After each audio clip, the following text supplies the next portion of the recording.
Salut, il est temps que je vous donne mon avis sur le OnePlus 6. Est-il si cool qu'on le dit? C'est ce qu'on va voir.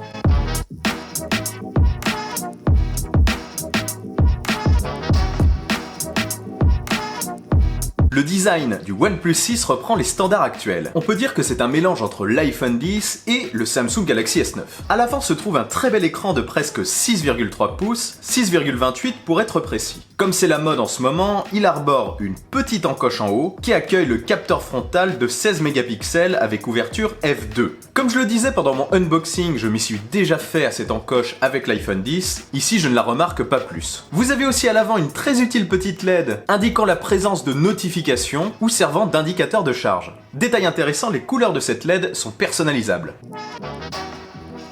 Au dos de l'appareil se trouve un double capteur photo arrondi, en dessous un flash et un lecteur d'empreintes que je trouve très vif. Les boutons sont agréables, on trouve à droite le bouton on-off et la gestion des notifications. Un bouton à 3 positions, son, vibreur et silence. C'est plutôt pratique. De l'autre côté, on a le tiroir double SIM et les boutons de volume. Le dos de l'appareil est en verre. Un verre qui a subi un traitement spécial, très agréable, très lisse. Il résiste bien d'ailleurs aux traces de doigts. Au-dessous de l'appareil, on retrouve un port USB-C, une prise jack et le haut-parleur unique. Il m'arrive parfois de mettre ma main dessus lorsque je regarde une vidéo. Suffisamment longtemps en main pour vous donner mon avis. Globalement, même s'il n'est pas super original, je trouve ce OnePlus 6 plutôt sobre et élégant. Le OnePlus 6 mesure 155,7 mm de haut, 75,4 de large et 7,75 mm d'épaisseur pour 177 grammes. C'est plus grand qu'un iPhone X, en même temps l'écran est plus grand. Malgré cette grande taille, il tient très bien en main. Une bonne prise en main certainement due à ses fines bordures. On ne peut pas accéder facilement au haut de l'écran à une main, mais c'est pas spécialement ce qu'on attend d'un smartphone si grand. Sa finesse fait qu'il se glisse très facilement dans une poche. J'ai essayé dans des poches de jeans, de shorts, et ça rentre. Ça dépassait légèrement dans la poche d'un short, mais le smartphone tient bien en place. Faites quand même attention quand vous vous asseyez parce qu'il glisse. Sauf quand on utilise la coque fournie avec. Les boutons sont tous accessibles et tombent bien sous les doigts. Seul bémol, le lecteur d'empreintes au dos que je peine souvent à trouver. Il est très lisse en fait. Par contre avec la coque, aucun problème. J'ai quand même hâte qu'il atterrisse sous l'écran, ça sera quand même plus pratique. Ne pas pouvoir l'utiliser lorsque le smartphone est à plat sur le dos, c'est pas vraiment top. Je passe vite fait sur le déverrouillage facial qui peut être berné par une simple photo. On est loin du Face ID et je ne le conseille pas pour sécuriser votre OnePlus 6. Préférez le lecteur d'empreintes.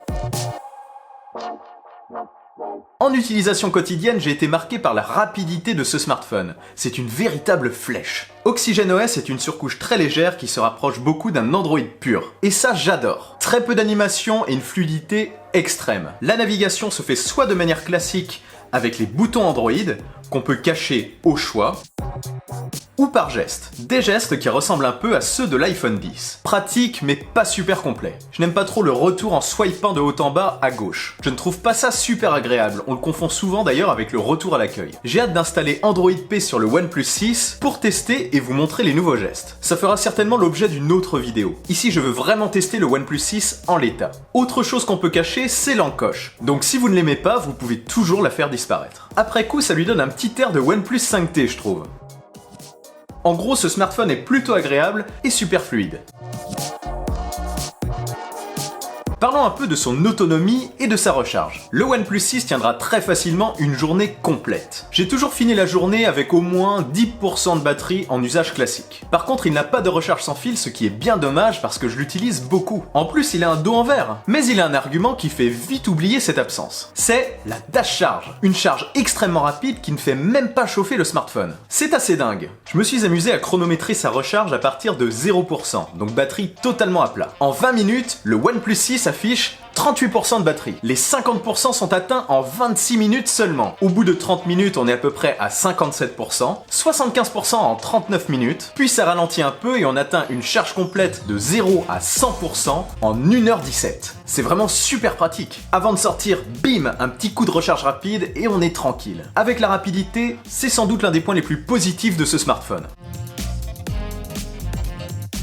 Petit détour rapide par le son. Le haut-parleur unique en bas de l'appareil est une déception. Le son qu'il transmet n'est pas exceptionnel. Il peut même saturer si on le pousse un peu. Il n'arrive pas à la cheville des haut-parleurs par exemple d'un iPhone X. Autre Autre générosité de la marque, dedans on retrouve une coque transparente en caoutchouc.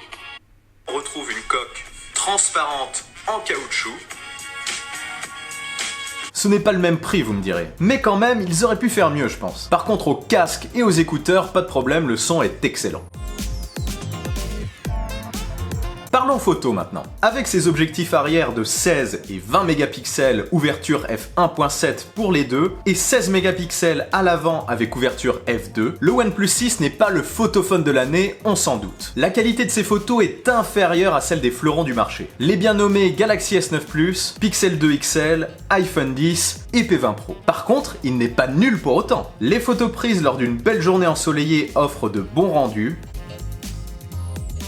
Je trouve quand même les couleurs un peu trop saturées, mais c'est une question de goût. Le mode portrait est plutôt réussi, le résultat est bon. Lors d'une journée un peu grise, ciel voilé, les photos sont très correctes, mais encore une fois, un peu trop saturées à mon goût. De nuit par contre, ce n'est pas exceptionnel, mais ça fait le job. J'ai par contre rencontré quelques problèmes de focus la nuit, quelques images floues. Au passage, le second capteur n'est là que pour améliorer les photos du premier. Du coup, il faut que j'éclaircisse un point. Le OnePlus 6 n'a pas de téléobjectif. Lorsque j'en parlais dans la précédente vidéo, je voulais parler d'une simulation de téléobjectif. Je n'ai pas été assez clair. En gros, les photos du second sont fusionnées quand c'est nécessaire, avec celles du principal pour obtenir un meilleur rendu. Voilà, pour moi les photos du OnePlus 6 sont inférieures à celles des smartphones qu'on retrouve aux alentours de 800, 900 euros voire plus. Mais il n'est pas vendu à ce prix-là. Pour un smartphone vendu à partir de 519 euros, ces photos sont très bonnes et même peut-être au-dessus du lot. C'est plus qu'honnête. Côté vidéo, le OnePlus 6 peut filmer jusqu'en 4K 60 fps. Sa stabilisation est plutôt bonne je trouve.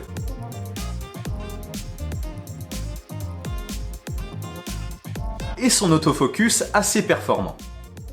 Par contre, comme pour les photos, je trouve que les vidéos sont trop saturées. Les couleurs sont trop flashy. Comme ses concurrents, il offre plusieurs modes, dont le mode time-lapse, une vidéo accélérée, et le mode ralenti en 240 fps pour 1080p, du basique. La vidéo n'est pas sa plus grande qualité, mais franchement le résultat est plus que satisfaisant. Sinon, si vous vous interrogez sur la qualité sonore enregistrée en vidéo, voilà ce que ça donne de face. J'en profite pour vous inviter à vous abonner à ma chaîne si ce n'est pas encore fait. Et voici ce que ça donne de dos. N'oubliez pas aussi de me suivre sur les réseaux sociaux, Twitter, Insta et Facebook. C'est satisfaisant je trouve. Qu'en pensez-vous ? Avant de conclure ce test, il est bon de rappeler son prix et de voir ce qu'il offre à ce tarif. Le OnePlus 6 est vendu à partir de 519 euros pour 64 Go de stockage et 6 Go de RAM, 569 euros pour 128 Go de stockage et 8 Go de RAM, le modèle que j'ai ici, et il y a aussi un modèle à 619 euros pour 256 Go de stockage. Pour ce prix, il offre un bel et grand écran OLED de presque 6,3 pouces, une puissance et une rapidité extrême, une charge ultra rapide et des photos et vidéos franchement plutôt honnêtes. Il est vendu avec une coque, une protection d'écran et son superchargeur. Seul manque les écouteurs, qui sont quand même offerts à part pour chaque achat d'un OnePlus 6. Que demander de plus? Un meilleur son peut-être? Oui, quand même. Mais quoi qu'il en soit, je trouve que OnePlus arrive encore une fois à nous proposer un smartphone de très bonne qualité à un prix honnête. On en a vraiment pour son argent et il est assez difficile d'être déçu. En conclusion, le OnePlus 6 possède plus de points positifs que de points négatifs. Charge ultra rapide, bel et grand écran, il est super fluide, son design est plutôt propre, la finition est vraiment sympa, et sa qualité photo et vidéo est très bonne pour son prix. OnePlus a encore une fois su proposer un produit très équilibré, à un prix relativement intéressant. Les absences sont vite comblées par des points positifs, comme l'absence de recharge sans fil qui s'oublie très vite au final quand on utilise la Dash Charge. Grosse déception par contre concernant le son, c'est vraiment quelque chose à améliorer sur les prochains modèles. En gros, il ne manque que peu de choses à ce smartphone. Quelques détails pourraient améliorer ce OnePlus 6 afin de le rendre vraiment irréprochable. Meilleur son, lecteur d'empreintes sous l'écran, et détail, la recharge sans fil. Le dos en verre est déjà là au final. Qui sait, je viens peut-être de vous décrire le OnePlus 6T. On aura la réponse en fin d'année. Voilà, si vous avez des questions, n'hésitez surtout pas à laisser un commentaire. Si cette vidéo vous a plu, n'oubliez pas le bon pouce en l'air et partagez-la. Et si ce n'est pas encore fait, abonnez-vous à ma chaîne et suivez-moi sur les réseaux sociaux. On se retrouve très vite pour une nouvelle vidéo. Allez, salut!